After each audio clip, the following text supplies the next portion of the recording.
Hello guys, welcome back to റാറ്റെക് Malayali.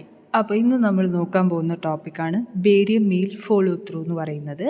Barium meal follow through എന്ന് പറഞ്ഞു കഴിഞ്ഞാൽ നമുക്കറിയാം, സ്മോൾ ബവലിൻ്റെ റേഡിയോഗ്രാഫിക് എക്സാമിനേഷനെയാണ് നമ്മൾ ബേരിയം മീൽ ഫോളോ ത്രൂ എന്ന് പറയുന്നത്. ബേരിയം മീലിന് ശേഷം നമ്മൾ ഈ ബേരിയം മീൽ ഫോളോ ത്രൂവും കൂടി പെർഫോം ചെയ്യുന്ന കണ്ടീഷൻസ് ഉണ്ടാവുന്നുണ്ട്. അല്ലാന്നുണ്ടെങ്കിൽ ബേരിയം മീൽ ഫോളോ ത്രൂ മാത്രം നമ്മൾ ചെയ്യുന്ന ഒരു കാര്യം കൂടി ഉണ്ട്. അപ്പോൾ ഈ ഒരു എക്സാമിനേഷൻ എന്തൊക്കെയാണെന്നുള്ളത് നമുക്ക് നോക്കാം. അപ്പോൾ നമ്മുടെ ഈ ടോപ്പിക്കിൽ നമ്മൾ ഇന്ന് ഡിസ്കസ് ചെയ്യുന്നത് introduction, methods, indication, contra indication, equipments, patient preparation, procedure and after care ആണ്. അപ്പോൾ നമ്മുടെ ചാനൽ ആദ്യമായിട്ടാണ് കാണുന്നതെങ്കിൽ ചാനലൊന്ന് സബ്സ്ക്രൈബ് ചെയ്ത് സപ്പോർട്ട് ചെയ്യുക. ഓക്കെ, നമുക്ക് ടോപ്പിക്കിലേക്ക് പോവാം. Introduction. It is a radiographic examination of the small bowel till the ileocecal junction. നമ്മൾ പറഞ്ഞു, ഈ ഒരു ബേരിയം മീൽ ഫോളോ ത്രൂ എന്ന് പറയുന്നത് സ്മോൾ ബവലിൻ്റെ എക്സാമിനേഷനാണ്. ടിൽ ഇലിയോസീക്കൽ ജംഗ്ഷൻ വരെയുള്ള ആ ഒരു പാർട്ട് വരെയാണ് നമ്മൾ ഈ ഒരു റേഡിയോഗ്രാഫിക് എക്സാമിനേഷൻ, ഈ ഒരു പ്രൊസീജിയർ നമ്മൾ പെർഫോം ചെയ്യുന്നത്. ബേരിയം മീൽ ഫോളോ ത്രൂ എന്ന് പറയുന്നത് പെർഫോം ചെയ്യുന്നതിലോടുകൂടി നമുക്ക് സ്മോൾ ഇൻറ്റസ്റ്റൈനിലുള്ള അബ്നോർമാലിറ്റീസ്, എന്തെങ്കിലും സ്ട്രക്ചറൽ ആൻഡ് ഫങ്ഷണൽ അബ്നോർമാലിറ്റീസ് ഒക്കെ ഡയഗ്നോസ് ചെയ്യാൻ വേണ്ടിയിട്ട് നമ്മളെ ഹെൽപ്പ് ചെയ്യുന്നതാണ് ഈ ഒരു സ്റ്റഡി. ഇത് നമ്മൾ ചെയ്യുന്നത് barium sulphate contrast media use ചെയ്തുകൊണ്ടാണ്. അതുകൊണ്ട് ഇത് ബേരിയം സ്റ്റഡീസിലെ വൺ ഓഫ് ദി ഇമ്പോർട്ടൻ്റ് ആയിട്ടുള്ള ഒരു സ്റ്റഡി കൂടിയാണ് ബേരിയം മീൽ ഫോളോ ത്രൂ എന്ന് പറയുന്നത്.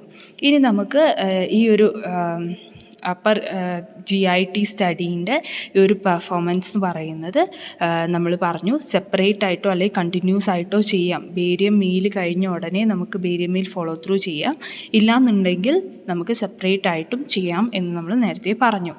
ഇത് നമ്മൾ ചെയ്യുന്നത് 2 മെത്തേഡ് വഴിയാണ്.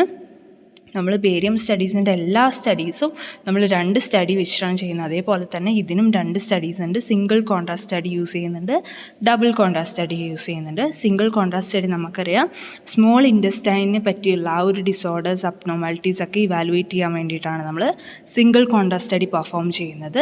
ഡബിൾ കോൺട്രാസ്റ്റ് സ്റ്റഡി നമ്മൾ പെർഫോം ചെയ്യുന്നത് മ്യൂക്കോസൽ ഡീറ്റെയിൽസ് കുറച്ചും കൂടി ഡീപ്പായിട്ട് കാണാൻ വേണ്ടിയിട്ട്, അവിടുത്തെ അബ്നോർമാലിറ്റീസ് നോക്കാൻ വേണ്ടിയിട്ടൊക്കെയാണ് നമ്മൾ ഡബിൾ കോൺട്രാസ്റ്റ് സ്റ്റഡി പെർഫോം ചെയ്യുന്നത്. ഇനി നമുക്ക് ഇൻഡിക്കേഷൻസ് എന്തൊക്കെയാണെന്ന് നോക്കാം. അബ്ഡോമിനൽ പെയിൻ, അതായത് വയറിൽ ആ ഒരു ഭാഗത്ത് അബ്ഡോമിനൽ പെയിൻ വരുന്നത്. ഡയറിയ എന്ന് പറഞ്ഞു കഴിഞ്ഞാൽ നമുക്ക് വയറിളക്കം കാര്യങ്ങളൊക്കെ വരുന്നത്. വെയിറ്റ് ലോസ് വരുന്നുണ്ട്. മാൽ അബ്സോർപ്ഷൻ എന്ന് പറഞ്ഞു കഴിഞ്ഞാൽ ഫുഡിലെ ന്യൂട്രിയൻസ് ഒക്കെ നമുക്ക് അബ്സോർബ് ചെയ്യാൻ പറ്റാത്ത ആ ഒരു കണ്ടീഷൻ, ആ ഒരു ഡിസോർഡറിനെയാണ് നമ്മൾ മാൽ അബ്സോർപ്ഷൻ എന്ന് പറയുന്നത്. അടുത്തത് ക്രോൺസ് ഡിസീസ് എന്ന് പറഞ്ഞു കഴിഞ്ഞാൽ it is A type of inflammatory bowel disease. അപ്പോൾ ഒരു ഇൻഫ്ലമേറ്ററി ബവൽ ഡിസീസാണ് ഈ ഒരു ക്രോൺസ് ഡിസീസ് എന്ന് പറയുന്നത്. ഡയബറ്റിക്കുലോസിസ് എന്ന് വെച്ച് കഴിഞ്ഞാൽ ഡൈജസ്റ്റീവ് ട്രാക്റ്റിൽ ചെറുതോ അല്ലെങ്കിൽ വലുതോ ആയിട്ടുള്ള ഒരു സഞ്ചി പോലുള്ള ഒരു ബൾജിങ് അങ്ങനെ വികസിച്ച് വരുന്ന ആ ഒരു അവസ്ഥേനെയാണ് നമ്മൾ ഡയബറ്റിക്കുലോസിസ് എന്ന് പറയുന്നത്. അടുത്തത് സസ്പെക്റ്റഡ് മാസ് ആൻഡ് ലെസൻസ് ഒക്കെ നമുക്ക് ആ ഒരു ഏരിയയിൽ ഡെവലപ്പ് ആയിട്ടുണ്ടെന്ന് സസ്പെക്റ്റ് ചെയ്ത് കഴിഞ്ഞ് കഴിഞ്ഞാൽ ഈ ഒരു ഇത് പെർഫോം നമ്മൾ ചെയ്യണം. ഇനി കോൺട്രാ ഇൻഡിക്കേഷൻസ്, ഇത് പെർഫോം ചെയ്യാൻ പാടില്ലാത്ത കണ്ടീഷൻസ് എന്ന് പറയുന്നത് സസ്പെക്റ്റഡ് പെർഫറേഷൻ നമുക്കറിയാം, ബേരിയം മീൽ കണ്ടവർക്കറിയാം പെർഫറേഷൻ എന്താണെന്നുള്ളത്. Suspected pregnancy, complete bowel obstruction, recent GI surgery. അപ്പോൾ നമ്മുടെ ഈ കോൺട്രാ ഇൻഡിക്കേഷൻസ് എന്ന് പറയുന്നത് സിമിലർ ആയിരിക്കും, ബേരിയം മീലുമായിട്ടൊക്കെ സിമിലർ ആയിട്ടുള്ള കോൺട്രാ ഇൻഡിക്കേഷൻസ് ആണ്.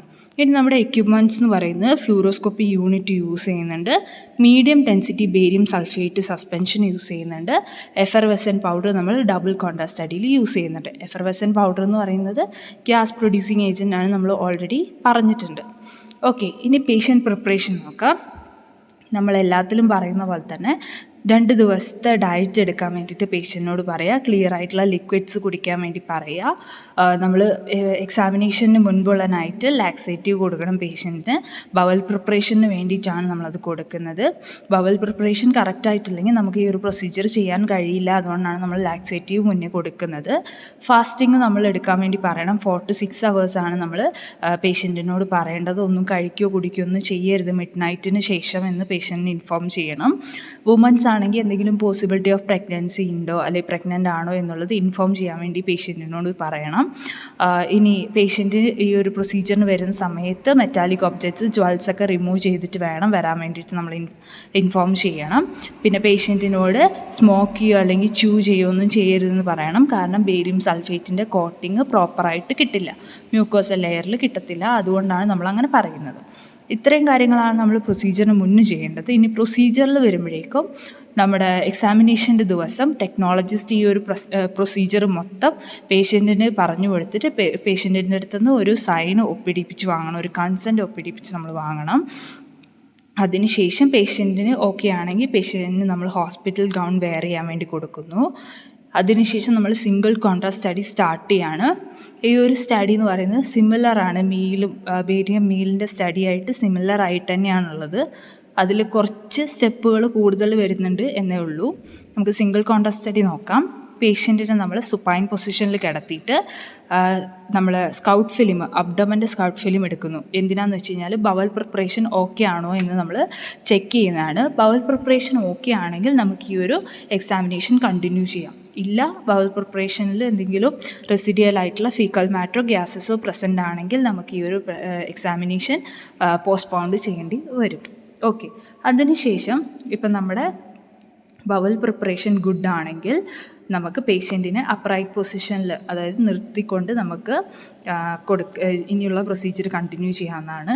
Then the head is turned behind at the fluoroscopy screen. The patient is instructed to take 10 to 50 ml of barium sulfate and swallow it. അപ്പോൾ 10 മുതൽ 15 ml of barium sulphate നമ്മൾ ഒരു വായ് full പേഷ്യൻറ്റിന് കൊടുത്തിട്ട് swallow ചെയ്യാൻ പറയുക. Several times ആയിട്ട് swallow ചെയ്യാൻ പറയുക. റേഡിയോളജിസ്റ്റ് ഈ ഒരു ബേരിയത്തിൻ്റെ പാസേജ് എല്ലാം ഫ്ലൂറോസ്കോപ്പി മെഷീനിൽ ഇവാലുവേറ്റ് ചെയ്തുകൊണ്ടേ ഇരിക്കും. അങ്ങനെ ഈസോഫാഗസിൻ്റെ സ്റ്റഡി കഴിഞ്ഞ് കഴിഞ്ഞാൽ പേഷ്യൻറ്റ് നമ്മൾ സുപ്പൈൻ പൊസിഷനിലേക്ക് കിടത്തിയതിന് ശേഷം 150 ml of thin density barium sulphate പേഷ്യൻറ്റിന് കൊടുക്കും. അതിനുശേഷം പേഷ്യൻറ്റിനെ നമ്മൾ ക്ലോക്ക് വൈസ് ഡയറക്ഷനിൽ റൊട്ടേറ്റ് ചെയ്യിപ്പിക്കും. എന്തിനാണെന്ന് വെച്ച് കഴിഞ്ഞാൽ ഈ ബേരിയം സ്റ്റൊമക് മ്യൂക്കോസയിൽ ഫുൾ കോട്ടിങ് ആവാൻ വേണ്ടിയിട്ടാണ് അങ്ങനെ റൊട്ടേറ്റ് ചെയ്യിപ്പിക്കുന്നത്. അങ്ങനെ റൊട്ടേറ്റ് ഒരു 10 to 50 ടൈംസാണ് നമ്മൾ റൊട്ടേറ്റ് ചെയ്യിപ്പിക്കുക. റൊട്ടേറ്റ് ചെയ്യിപ്പിച്ചതിന് ശേഷം പേഷ്യൻ്റ് നമ്മൾ പ്രോൺ പൊസിഷനിൽ കിടത്തും. പ്രോൺ പൊസിഷനിൽ കിടത്തുമ്പോൾ മാത്രമാണ് നമ്മുടെ പൈലോറസ് ഓഫ് ദ സ്റ്റൊമക്ക് വഴി ഡിയോഡിനത്തിലേക്ക് ഈ ബേരിയം എൻ്റർ ആവുന്നത് നമുക്ക് ക്ലിയർ ആയിട്ട് വരുള്ളൂ. അതിന് വേണ്ടിയിട്ടാണ് പ്രോൺ പൊസിഷനിൽ കിടത്തുന്നത്. അങ്ങനെ ഈ ഒരു ബേരിയം സൾഫേറ്റ് സ്റ്റൊമക്കിലൂടെ ഫ്ലോ ചെയ്യുന്നതൊക്കെ റേഡിയോളജിസ്റ്റ് ഒബ്സർവ് ചെയ്തതിന് ശേഷം സ്റ്റൊമക്കിൻ്റെ ഇവാലുവേഷന് ശേഷം ഒരു 400 ml ബേരിയം സൾഫേറ്റ്, ഒരു മീഡിയം ഡെൻസിറ്റി വരുന്ന ബേരിയം സൾഫേറ്റ് നമ്മൾ പേഷ്യൻറ്റിന് കുടിക്കാൻ കൊടുക്കുന്നു. അത് കൊടുത്തതിന് ശേഷം പേഷ്യൻറ്റിനെ നമ്മൾ റൈറ്റ് സൈഡ് ഡൗൺ പൊസിഷനിലേക്ക് കിടത്തുന്നു ഒരു 15 മിനിറ്റോളം. അതെന്തിനാണെന്ന് വെച്ച് കഴിഞ്ഞാൽ ഗ്യാസ്ട്രിക് എംറ്റി ആവാൻ വേണ്ടിയിട്ടാണ് അങ്ങനെ നമ്മൾ കിടത്തുന്നത്. അങ്ങനെ കിടത്തിയതിന് ശേഷം 15 മിനിറ്റിന് ശേഷം പേഷ്യൻറ്റിനെ പ്രോൺ പൊസിഷനിലേക്ക് കിടത്തുന്നു. പ്രോൺ പൊസിഷനിലേക്ക് കിടത്തുമ്പോഴേക്കും ബവൽ ലൂപ്സൊക്കെ സെപ്പറേറ്റ് ആയിട്ട് നമുക്ക് കിട്ടും. അപ്പോൾ അതിനുശേഷം ഈ ഒരു ബേരിയം സൾഫേറ്റിൻ്റെ ഫ്ലോ ഒക്കെ ജിജിനം ആൻഡ് പ്രോക്സിമൽ ഇലിയത്തിലേക്ക് എത്തുന്നുണ്ടോ എന്നുള്ളതൊക്കെ ഈ ഫ്ലൂറോസ്കോപ്പി ഗൈഡൻസിൽ റേഡിയോളജിസ്റ്റ് ഒബ്സർവ് ചെയ്തുകൊണ്ടേയിരിക്കും. അങ്ങനെ ബേരിയം ജിജിനം അല്ലെങ്കിൽ ജിജിനത്തിലും പ്രോക്സിമൽ ഇലിയത്തിലും എൻ്റർ ആവുന്ന അല്ലെങ്കിൽ ഫില്ലായി കഴിഞ്ഞ് കഴിഞ്ഞാൽ അവിടെ നമ്മൾ സ്പോട്ട് ഫിലിം എടുക്കും. അപ്പോൾ ഫസ്റ്റ് സ്പോട്ട് ഫിലിം എടുക്കുന്നത് ജിജിനം ആൻഡ് പ്രോക്സിമൽ ഇലിയത്തിൽ എത്തുന്ന സമയത്താണ് സ്പോട്ട് ഫിലിം എടുക്കുന്നത്. അതിനുശേഷം ഈ ഒരു റേഡിയോളജിസ്റ്റ് ഈ ഒരു ബേരിയം എന്ന് പറയുന്നത് എല്ലാ 30 മിനിറ്റും ഇവാലുവേറ്റ് ചെയ്തുകൊണ്ടിരിക്കും ബേരിയം സൾഫേറ്റ് എവിടെ എത്തി എന്നുള്ളത്. അങ്ങനെ നമുക്ക് ടെർമിനൽ ഇലിയത്തിലേക്ക് റീച്ച് ആവുന്നത് വരെ 30 മിനിറ്റോളം ഇങ്ങനെ ഇവാലുവേറ്റ് ചെയ്തുകൊണ്ടേയിരിക്കും. ബേരിയം ഈ ടെർമിനൽ ഇലിയത്തിലേക്ക് എത്തിക്കഴിഞ്ഞ ആ ഒരു വിഷ്വലൈസേഷൻ നമുക്ക് കിട്ടിക്കഴിഞ്ഞാൽ പേഷ്യൻറ്റിനെ നമ്മൾ സുപ്പൈൻ പൊസിഷനിലേക്ക് കിടത്തുകയാണ് ചെയ്യുന്നത്. എന്നിട്ട് പേഷ്യൻറ്റിൻ്റെ റൈറ്റ് സൈഡ് എന്ന് പറയുന്നത് സ്ലൈറ്റ്ലി അപ്പ് ആവുന്ന രീതിയിൽ വെക്കും. അതിനുശേഷം നമ്മൾ ഇലിയോസീക്കൽ ജംഗ്ഷൻ്റെ സ്പോട്ട് ഫിലിം എടുക്കും. നമ്മുടെ രണ്ടാമത്തെ സ്പോട്ട് ഫിലിം എടുക്കുന്നു. അതിനുശേഷം ബേരിയം എന്ന് പറയുന്നത് സീക്കത്തിലോ അല്ലെങ്കിൽ അസെൻഡിങ് കോളത്തിലോ എത്തിക്കഴിഞ്ഞ് കഴിഞ്ഞാൽ നമ്മൾ പേഷ്യൻറ്റിനെ ഒരു ഫുൾ ലെങ്ത് ഓഫ് അബ്ഡോമൽ റീജിയൻ്റെ റേഡിയോഗ്രാഫ്സ് നമ്മൾ എടുക്കും. AP പ്രൊജക്ഷനിൽ നമ്മൾ എടുക്കുകയാണ് ചെയ്യുന്നത്. ഇങ്ങനെയാണ് നമ്മുടെ സിംഗിൾ കോൺട്രാസ്റ്റ് സ്റ്റഡി നമുക്ക് കംപ്ലീറ്റ് ആകുന്നത്. ഇനി ഡബിൾ കോൺട്രാസ്റ്റ് സ്റ്റഡി എന്ന് പറയുന്നത് ഈ സിംഗിൾ കോൺട്രാസ്റ്റ് സ്റ്റഡീൻ്റെ കണ്ടിന്യൂഷൻ ആയിട്ട് തന്നെയാണ് നമ്മളിത് പെർഫോം ചെയ്യുന്നത്. അപ്പോൾ സിംഗിൾ കോൺട്രാസ്റ്റ് സ്റ്റഡിയിൽ നമ്മുടെ ബേരിയം എന്ന് പറയുന്നത് ഇപ്പോൾ സീക്കത്തിൽ എത്തിക്കഴിഞ്ഞിട്ടുണ്ട്. ആ സീക്കത്തിൽ എത്തുന്ന സമയത്ത് നമ്മൾ എഫർവെസൻ പൗഡർ, ഗ്യാസ് പ്രൊഡ്യൂസിങ് ഏജൻ്റ് ആയിട്ടുള്ള എഫർവെസൻ പൗഡർ നമ്മൾ പേഷ്യൻറ്റിന് കൊടുക്കുന്നു. എന്നിട്ട് പേഷ്യൻറ്റിന് നമ്മൾ ലെഫ്റ്റ് ലാറ്ററൽ പൊസിഷനിലേക്ക് ടേൺ ചെയ്യുന്നു. അത് അങ്ങനെ ടേൺ ചെയ്യുന്നതോടുകൂടി നമ്മുടെ ഈ ഗ്യാസ് സ്റ്റൊമക്കിൽ നിന്ന് ലീവ് ചെയ്തിട്ട് സ്മോൾ ബവലിലേക്ക് എൻ്റർ ആവും. അപ്പോൾ ഈ റേഡിയോളജിസ്റ്റ് ഈ ഗ്യാസിൻ്റെ ഫ്ലോ ഒക്കെ ഈ ഫ്ലൂറോസ്കോപ്പിയിലൂടെ നോക്കിയതിന് ശേഷം നമുക്ക് വേണ്ട പ്രൊജക്ഷൻസ് എടുക്കുന്നു. അതായത് ഓരോ സ്പോട്ട് ഫിലിംസ് എടുക്കുന്നു. Oblique position, prone position, supine പൊസിഷനിലൊക്കെ നമ്മൾ സ്പോട്ട് ഫിലിംസ് എടുക്കുന്നു. ഇത്രയേ ഉള്ളൂ നമ്മുടെ single and double contrast study എന്ന് പറയുന്നത്. വളരെ എളുപ്പമാണ്. ഇനി ഇതിൻ്റെ ആഫ്റ്റർ കെയറുകൾ എന്താണെന്ന് വെച്ച് കഴിഞ്ഞാൽ, പേഷ്യൻറ്റിന് നമ്മൾ നന്നായിട്ട് ഫ്ലൂയിഡ് ഇൻടേക്ക് ചെയ്യാൻ പറയുക. 2 ദിവസത്തേക്ക് ഫീസിസ് വൈറ്റിഷ് ആയിരിക്കും എന്ന് പറയുക. പേഷ്യൻറ്റിൻ്റെ വൈറ്റൽസ് എല്ലാം ചെക്ക് ചെയ്തതിന് ശേഷം എക്സാമിനേഷൻ റൂമിൽ നിന്ന് ലീവ് ചെയ്യാൻ പറയാം. അപ്പോൾ ഇത്രയും കാര്യങ്ങളാണ് നമ്മുടെ ബേരിയം മീൽ ഫോളോ ത്രൂ പ്രൊസീജിയറിൽ വരുന്നത്. ബേരിയം മീലിൻ്റെ ഒരു കണ്ടിന്യൂഷൻ ആയിട്ടും ചെയ്യാം, അല്ലെങ്കിൽ സെപ്പറേറ്റ് ആയിട്ടും ഈ ഒരു പ്രൊസീജിയർ ചെയ്യാവുന്നതാണ്. അപ്പോൾ ബേരിയം മീൽ കാണാത്തവർ നമ്മുടെ ചാനലിൽ നമ്മൾ ബേരിയം മീൽ അപ്ലോഡ് ചെയ്തിട്ടുണ്ട്, അത് പോയി കാണുക. ഓക്കെ, അപ്പോൾ നമുക്ക് ഈ ഒരു ടോപ്പിക്ക് നിങ്ങൾക്ക് എല്ലാവർക്കും മനസ്സിലായെന്ന് വിചാരിക്കുന്നു. മനസ്സിലായെങ്കിൽ ലൈക്ക് ചെയ്യുക, ഷെയർ ചെയ്യുക, സബ്സ്ക്രൈബ് ചെയ്യുക, കമൻറ്റ് ചെയ്യുക. Okay, thank you.